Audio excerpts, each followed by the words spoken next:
May tanong ako, ma. Oh, Pinapanood ko kasi tong episode na Remember 80s teen star na si Chine De Leon. Anak ni na Joey De Leon at Daria Ramirez. Diyos ko Panginoon. Oh, bakit? Sikat trends yung nag-post. Ano yun? Ang sabi dito, una ka daw nakilala kung hindi daw sila nagkakamali sa That's Entertainment. Oh, mali na sila. Hindi mo lang ako nag-touch eh. Bakit kaya nila nasasabi?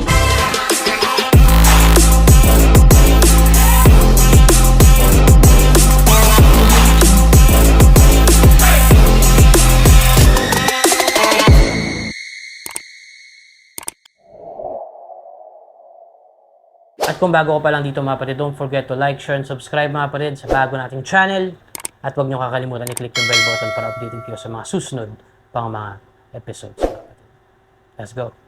Naalala niyo pa ba si Chine De Leon? Isa siya sa mga anak ni Joey De Leon sa veteranang aktres na si Daria Ramirez. Siya ay kapatid ni Kim De Leon na pumasok din sa mundo ng showbiz noong dekada 80. Sa video na ito, atin siyang kikilalanin at kukumustahin. Narito ang buong video. Exciting to. Ang dating celebrity couple na sina Joey De Leon at Daria Ramirez ay bumuo ng pamilya. Ito yung mga panahong kakaumpisa pa lang ni Daria sa pag-aartista. Ang pagmamahalan nila ni Joey De Leon ay nabihiyaan ng dalawang anak. Ang kanilang panganay ay si Chine De Leon at ang bunso naman ay si Kim P. Parehong nabihiyaan ng good Wait looks lang, tama ba pagkarinig ko? China? China ang sabi? ni Daria sa pag-aartista.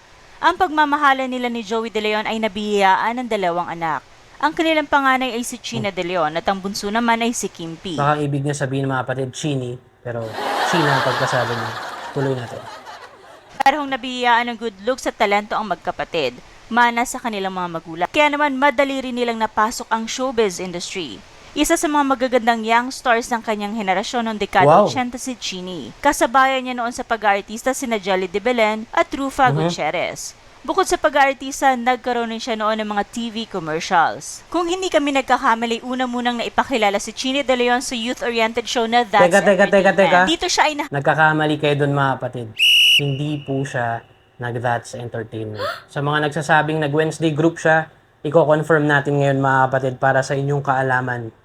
Hello ma. Ano? Wala ako naririnig. May tanong ako ma. Oh, Pinapanood ko kasi tong episode na Remember 80s teen star na si Chine De Leon. Anak ni na Joey De Leon at Daria Ramirez. Diyos ko Panginoon. Oh, bakit? Sikat trends yung nag-post. Ano yun? Ang sabi dito, una ka daw nakilala kung hindi daw sila nagkakamali sa That's Entertainment. Oh, mali na sila. Hindi mo lang ako nag-touch eh. Bakit kaya nila nasasabi? Hindi, kasi siguro nung time na yon yung mga 84, 85, 86, mga ganyan, 95% ng teen stars nasa That's Entertainment. 95. 95%. So doon sa 95% na yun, hindi ka kasama. Kasi kaya siguro na parang na-associate nila. Plus, si Tito Kimpi kasi, siya ang member. Siya talaga. Eh, nung araw kasi, kahit magkakapatid na artista, nasa That's talaga. Marami yan, hindi lang naman That's eh. May isa pa, Star Brighters. Pero yung kay Herman Moreno, yun ang talagang talagang parang platform ng lahat ng, karamihan actually ng artista ngayon, na sikat, senior na, at ano yan, mga produkto ng Dance Entertainment yan.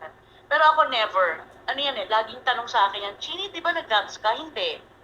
Di ba ganitong araw ka? Hindi. Sabi ko baka napapagkamalan nyo lang. Kasi Ang laugh trip doon, sabi nila sa Wednesday group ka daw. Baka ibang Wednesday yun ma. Ano yun? Walang ganun. Ano tawag dito? Ano tawag dito?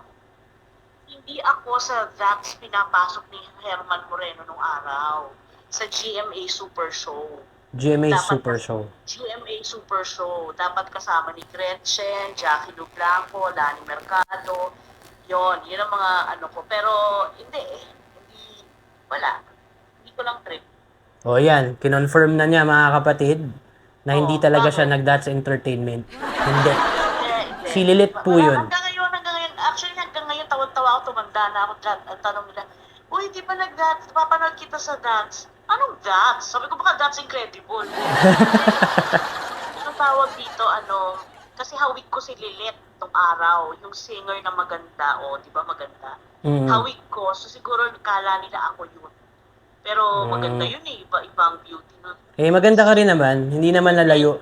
Anong araw? Si Tito Kim ang talagang yan talaga, Tito Jano, Tita Melissa, Tita Harleen, Tito Romnick, Tita Manilyn, yan ang mga Tito, lahat yan talaga produkto ng That's yan, lahat yan. Pero ako hindi. Nag-guest lang kami nung araw pag merong movie promo, yung mga ganon. Yun, ganon. Ayun. Kaya lang naman napatawag ako kasi kino-confirm ko. Ang dami rin nagtatanong. Alam ko talaga hindi Hindi dapat alam nyo na. Hindi talaga. O yan, Pero narinig nyo na mga kapatid Forever tanong talaga sa akin yan. Kaya minsan ginujoke ko na lang. Pag tinatanong, nag-dance ka ba? Oo. Anong araw? Sunday. Wala namang Sunday ang dance. Oo nga. Ayun. Yun lang naman Sabado lang. Para at least malinaw sa lahat. Hindi po siya nag-That's Entertainment. Ang isang Jeannie De Leon ay hindi nag-That's Entertainment. Sino ba kausap mo? Yung camera ko, pati yung mga viewers natin. Kasi ang sabi nila, idol na idol ka daw nila. Wow. Pero sa That's Entertainment ka daw nila pinapanood. Baka iba yung idol nila. Ako yun. Ayun. Pero kasi ang mga itsura namin nung araw, yung mga teen stars nung araw, medyo parang iisa hulma. Ewan ko. Nung panahon, mga 80s, parang hindi talaga. Pero sa GMA Super Show ako dapat. Ayun. Pero, ewan ko, hindi ka tuloy eh. Yun lang naman kinonfirm ko lang. Okay. Ano pa? Wala na? Wala na Wala ba nagtatanong kung anong timbang ko ngayon? Huwag na sila Wala nagtatanong kung anong timbang mo ngayon, pero ang nabalitaan ko dito, napanood ko dito, meron ka daw restaurant Ba't parang hindi namin nalaman yun? Restaurant? Oo. Wala akong ganon. Restaurant? Sana, no? Baka nakakatawa mga tao. Wala akong restaurant, Diyos ko. Dapat, sana, ang sarap ng life, di ba? Oo. Si Tito Kim, ang parang industrial partner ng Locavor. Baka kala niya kasama ka. Ano? Kala nila kasama ka.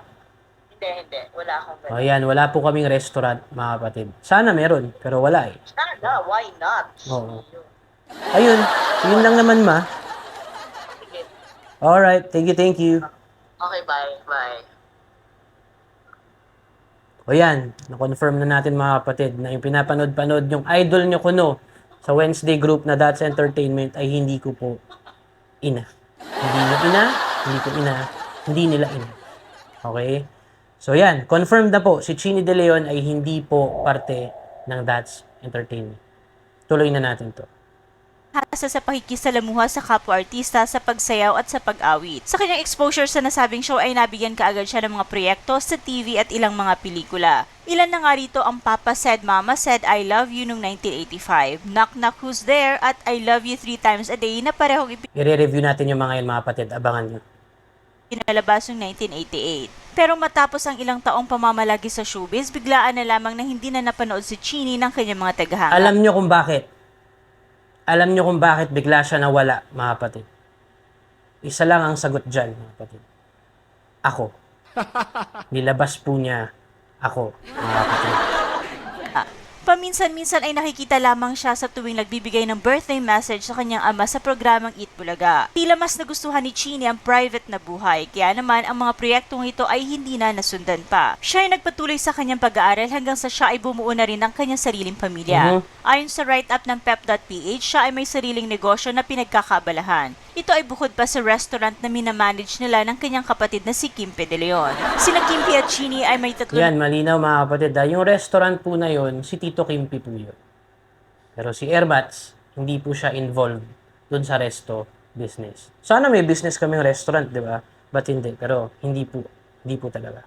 Ang kapatid sa amang si Joey De Leon, sina Jocas, Jaco at Gio. Bagaman sila ay half-siblings lamang, tila close naman sila sa isa't Sobra. isa. Madalas na bumabati sina Jaco at Gio kina Jeannie at Kimpi sa tuwing birthday celebrations sa mga ito. At nagkakasama sila sa mga gatherings at mga family pictures. Yan, totoo yan. Okay, meron kaming daily gathering. So, nakikita-kita po kami lahat, mga kapatid, kung gusto nyo lang malaman.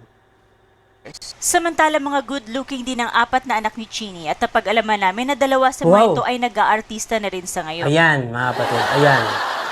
Yung nasa kaliwa, yan ang may kasalanan, ba't siya tumigil sa showbiz? Alam niyo na kung sino sisisihin yung mga kapatid. Sister ko nga pala tong isa. na sina Javi at Suvela. Pareho nang nakapagtapos sa kolehiyo ang dalawa at ngayon lang umano sila nagkaroon ng interes sa pagpasok sa showbiz. Sa isang panayam nabanggit nilang suportado naman sila ng kanilang ama at lolo Joey. Pero bagaman may koneksyon ng kanyang lolo sa industriya, hindi daw sila nito tutulungan makapasok. Sa halip dapat daw sila mismo ang gumawa ng paraan. Samantala kamakailan lang ay nag-guest ang pamilya ni Chini kasama ng kanyang mga anak sa Family Feud. Speaking of Family Feud mga kapatid, kung hindi nyo pa po napapanood, this was episode 30 ata. Hindi ko maalala mga kapatid, pero lalagay ko yung link sa baba para makita nyo.